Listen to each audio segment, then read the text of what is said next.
horas de casarse con la millonaria estadounidense Doris Duke. A las páginas de escándalo les encantó la idea, pero al gobierno de Estados Unidos no le gustó tanto. Las compañías eran muy importantes para arriesgar que cayeran en manos del diminuto Casanova. Energía Duke abastecía a la mayoría de las plantas de muchas de las bases del ejército, por lo que al gobierno le preocupó mucho que un hombre con una horrible reputación, no era de Estados Unidos y con vínculos con la mafia y con asesinos políticos, estuviese en control de la electricidad que las bases usaban para dirigir sus operaciones. El día de la boda, Ruby estaba muy alegre, hasta que dos hombres de trajes oscuros llegaron y le llevaron un sobre Manila. Prácticamente una hora antes, la policía del Departamento de Estado se aparece con los abogados y prácticamente se llevan a Rubirosa a un lugar y le dicen, no es lo que quiero hacer, pero se recomienda bastante y espero que firme el acuerdo prenupcial. Obviamente, él queda impresionado, lastimado y procede a tomar una botella de licor de café. Doris Duke se deleitó luego al decirle a sus amigos, el muchachote cayó derretido en mis brazos. El matrimonio se llevó a cabo, pero para el hombre que le gustaba el dinero y era un gran Casanova, el precio fue alto. Se vio obligado a renunciar a tener acceso a la fortuna de Doris. El matrimonio con Doris Duke fue de pasión y ventaja. Una de las mujeres más ricas del mundo, una mujer muy firme y maliciosa, que era su equivalente emotiva ya que usaba a los hombres como Ruby usaba a las mujeres. A pesar del acuerdo prenupcial, aún faltaba mucho que decir del matrimonio con la multimillonaria. Entre los obsequios de la esposa estaba un bombardero B-25 remodelado, varios autos deportivos, un establo de ponis para jugar polo, un castillo remodelado de 3 pisos en París y $500,000 en efectivo. No inspiraba mucha confianza entre las autoridades estadounidenses. El día que Ruby se casó con Doris Duke, hay una nota escrita a mano en los archivos por Hoover y dice, ¿qué tenemos sobre Rubirosa? Es la primera anotación en el archivo oficial del FBI. Cada vez que Rubirosa iba a Estados Unidos, se seguían todos sus pasos. Doris Duke era muy divertida y también tenía un lado salvaje. Al igual que Ruby, fue malcriada y educada para divertirse.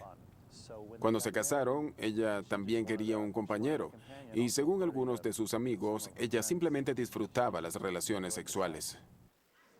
Si el gobierno de Estados Unidos no se impresionó con la última conquista de Ruby, Trujillo, el dictador dominicano, sí.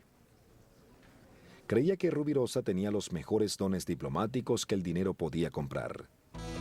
Trujillo le dio a Rubirosa el trabajo de espiar un compatriota latinoamericano, Juan Perón. Ruby pasó a ser el embajador en Argentina. Una ventaja para Ruby es que también podría ver a la atractiva esposa de Perón, Evita. En esa época, los Perón controlaban Argentina. Tenían el ejército más grande al sur del Ecuador en ese hemisferio y Trujillo necesitaba que alguien los vigilara. Todo el cuerpo diplomático en Buenos Aires asumió que Ruby y Evita Perón eran amantes. Hubo contratiempos entre ellos y Ruby contribuyó con una de las obras de caridad de Evita. Y uno de los otros embajadores dijo, bueno, hemos presenciado la historia, caballeros. Un proxeneta le da dinero a una ramera. Era de polo en la que en lugar de usar pelotas y mazos, perseguían a un pato vivo. Y él tenía la imagen de Ruby cubierta de sangre y plumas. La angustia de los Casanova es el aburrimiento. El amor por el peligro que Ruby tenía, el amor por la velocidad, era un modo de evitar caer en un aburrimiento. Gracias a sus matrimonios con mujeres ricas, podía comprar los mejores Ferrari. Era amigo de los fabricantes y corría. Y además, corría muy bien. Un año corrió con el equipo Lancia en Sebring y tardó un segundo. En Argentina, como en todas partes, Ruby probó ser un mujeriego de clase mundial. Fue mucho para Trujillo y una vez más Ruby fue despedido. El fracaso diplomático de Ruby coincidió con los problemas que tenía en casa. Él y su esposa Doris comenzaron a pelear por dinero y sus evidentes aventuras. Una vez más tenía las aventuras a la luz pública, por ejemplo, la larga aventura con Sasa Gabor. Incluso Doris se dio cuenta de que no era buena idea darle mucho control a Ruby de su fortuna. Él se sentía frustrado y no era el único problema entre ellos. Doris se cansó de Ruby. Estaba harta de él porque él prácticamente la engañaba enfrente de ella. Según las historias, él se levantaba de una mesa y volvía a los días, luego de pasar un orgiástico fin de semana con alguien o después de apostar el dinero, correr autos o de jugar polo. Eran actividades peligrosas. Se inclinaba por eso. Él no llevaba... El empleado Porfirio Rubirosa volvió a sus cacerías favoritas en París. Una tarde recibió una llamada de una de las mujeres más adineradas del mundo, la multimillonaria Barbara Houghton. Le dijo: te casaste con Doris Duke, ahora me toca a mí. Rubirosa, el cazafortunas, no podía creerlo y le dijo: está bien, tú fijas la fecha. El matrimonio con Barbara Houghton es uno de los aspectos de su biografía que me parece macabro y de mal gusto. Ni siquiera el trabajo sucio que había hecho para Trujillo me parece tan codicioso y cobarde y tan corruptible como aprovecharse de una mujer que era obvio que era un desastre emocionalmente y quería quitarle su fortuna. En esa época, Barbara Houghton era drogadicta y alcohólica. Ya se había casado 4 o 5 veces. Y cuando los ves juntos, no parecía que se divertían, sino que Ruby había hallado el modo de comprar un avión y todo un guardarropa gracias a una mujer muy rica. Al igual que Doris Duke, Bárbara le dio muchos regalos a su compañero Casanova. Otro avión B-25, unos ponis de polo, una plantación de café y un cheque por $2.500 millones. Ruby se lo agradeció a Bárbara, pasando su luna de miel en busca de otras mujeres en clubes nocturnos. El matrimonio de Bárbara y Ruby duró 53 días. Un columnista muy listo sumó el valor de todos los obsequios de boda que ella le dio a él y lo dividió entre los 53 días que estuvieron casados para expresar en cifras que Barbara Houghton prácticamente pagó $66,000 diarios para estar casada con Rubirosa. Y eso fue en la década de 1950, así que imaginen cuánto sería en la economía actual. Luego, en 1956, jugando polo en Deauville, conoció a una hermosa aspirante actriz, Odile Rodin. Rubirosa decía de Odile: me enamoré de ella desde el primer momento que la vi. Era joven, tierna, muy hermosa, con cierto misterio. Y para romper el molde de Rubirosa, Odile no era rica. Fue su quinto y último matrimonio. Que parece un hombre casado. Los dos salían a pasear, recorrían el mundo mientras él era embajador. Por primera vez, estaba hogareño. En 1958, Trujillo envió a El Espía como embajador a Cuba en una misión secreta para venderle armas al dictador cubano Batista. Al cabo de un mes de la llegada de Ruby a La Habana, las fuerzas revolucionarias de Fidel Castro derrocaron el gobierno. Rubirosa y Odile regresaron a Francia, pero las labores le dieron a Ruby mucho alcance para viajar y para meterse en problemas. Apoyar en secreto a los exiliados cubanos para sabotear el régimen cubano. El FBI rastreó 3 llamadas que hizo mientras él estuvo en Nueva York. Una de ellas fue a un famoso contrabandista de armas. Una segunda llamada la hizo a un conocido agente doble que trabajó para Estados Unidos y Rusia. Si el FBI no pudo rastrear la tercera llamada, el fiscal Robert Kennedy sí que lo hizo. Bobby Kennedy dijo: es mi hermano, el número privado del presidente en el puerto Hyannis. Usas esos 3 datos e intentas conectarlos en un momento anterior a Bahía de Cochinos, previo a los misiles de la crisis de octubre. Esto me llama la atención y me hace pensar que fue más que un gigoló y obviamente más que un Casanova.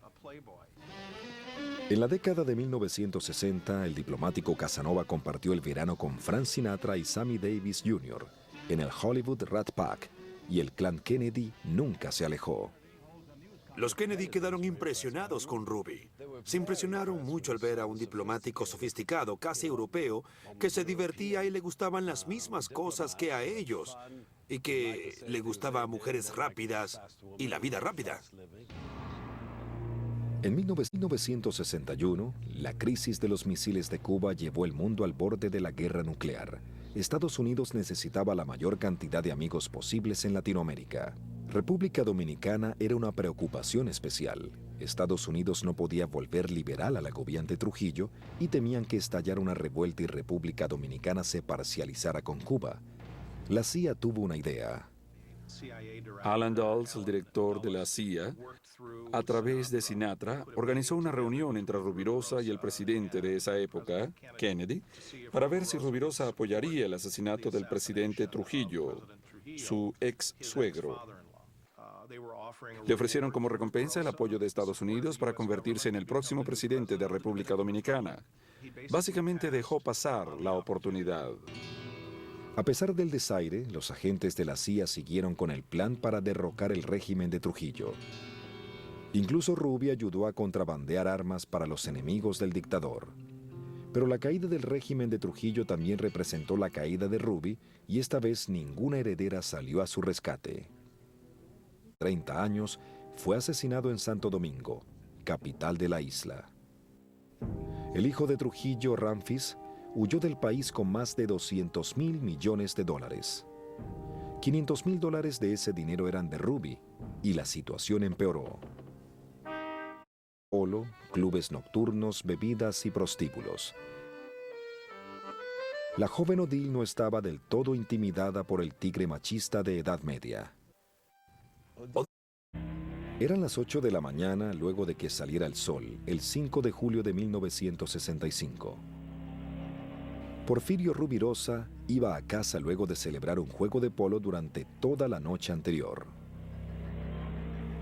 Pero Rubirosa nunca llegó a casa. En lugar de eso, el auto perdió el control en la vía húmeda.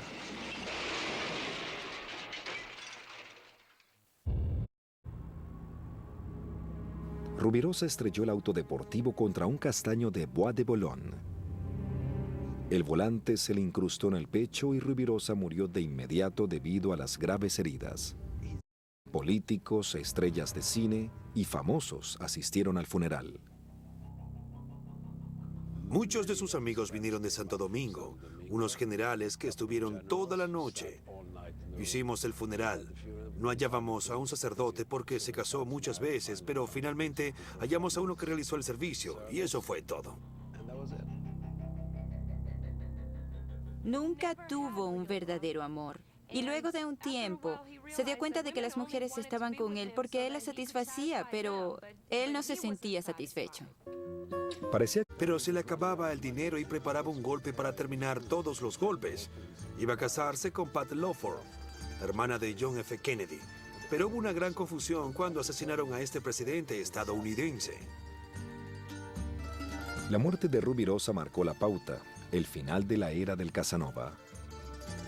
Era hora de detenerse, de ponerse a reflexionar y de usar esa terrible palabra, trabajo.